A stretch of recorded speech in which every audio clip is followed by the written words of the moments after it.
Hi అండి. Lalithadevi all in one vlogs అందరూ ఎలా ఉన్నారు?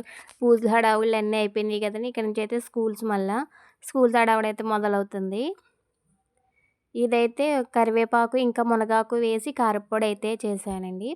దీనికైతే ఫస్ట్ స్టవ్ ఆన్ చేసుకొని కడాయి అయితే పెట్టుకొని అందులో ఆయిల్ వేసుకొని కొద్దిగా శనగపప్పు, మినపప్పు, ఆవాలు, జీలకర్ర వేసి వేయించుకోవాలి. అవన్నీ వేగిన తర్వాత కొద్దిగా ధనియాలు కూడా అయితే వేసి వేయించుకోవాలి. ధనియాలు కూడా వేగిన తర్వాత కారానికి సరిపడ్డ ఎండుమిర్చి కూడా వేసి అవైతే కొంచెం రంగు మారేంత వరకు కూడా వేయించుకోవాలి. ఈ పొడి చేసి పెట్టుకుంటే ఒక దాదాపుగా చాలా రోజులైతే నిలవ ఉంటుంది. రోజు భోంచేసేటప్పుడు ఫస్ట్ 2 ముద్దలు ఈ పొడేసుకొని కొద్దిగా నెయ్యి కానీ, లేకపోతే గానుగ నూనె గానీ వేసుకొని తింటే హెల్త్‌కి చాలా మంచిది. చాలా టేస్ట్ కూడా చాలా బావుంటుంది. అవి ఎండుమిర్చి కూడా కలర్ చేంజ్ అయిన తర్వాత ఒక ప్లేట్‌లో తీసుకొని చల్లారబెట్టుకోవాలి. అదే కడాయిలో కొద్దిగా ఆయిల్ వేసుకొని కడిగి పెట్టుకున్నటువంటి కరివేపాకు కూడా వేసి బాగా వేయించుకోవాలి.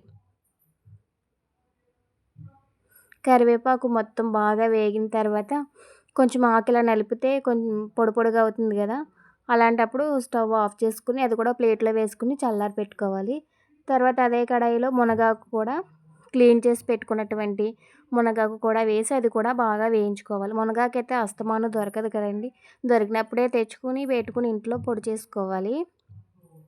మునగాకు వల్ల చాలా బెనిఫిట్స్ ఉంటాయి కదండీ! హెల్త్‌కి అయితే చాలా మంచిది. నాకైతే మునగాకు దొరికినప్పుడల్లా నేను పొడి చేస్తూ ఉంటాను. పప్పుల్లో వేస్తాను. ఇలా పొడి చేసి పెట్టుకుంటాను. కానీ అస్తమానం అయితే దొరకదు. ఈ మునగాకు కూడా బాగా వేగిన తర్వాత కొంచెం క్రిస్పీగా అవ్వాలి. అలా వేగిన తర్వాత అది కూడా తీసి చల్లారబెట్టుకోవాలి. తర్వాత ఒక మిక్సీ గిన్నె తీసుకొని ముందుగా వేయించుకున్న పప్పులు, ఎండుమిర్చి అవన్నీ ఒక మిక్సీ గిన్నెలో వేసుకొని కారానికి సరిపడా ఉప్పు, అలాగే కొద్దిగా చింతపండు కూడా వేసి మిక్సీ అయితే పట్టుకోవాలి.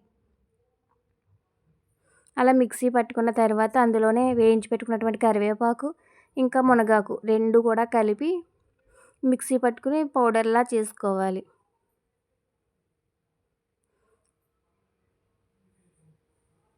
అదంతా కూడా మిక్సీ పట్టుకున్న తర్వాత ఒక ప్లేట్‌లోకి అయితే తీసుకొని ఉంచుకోవాలి. తర్వాత ఒక గాజు కంటైనర్‌లో అయితే వేసుకుంటే చాలా రోజులు నిలవ ఉంటుంది.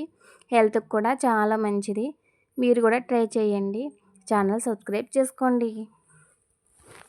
ప్లీజ్ ఒక లైక్ చేయండి. ఛానల్ సబ్స్క్రైబ్ చేసుకోండి.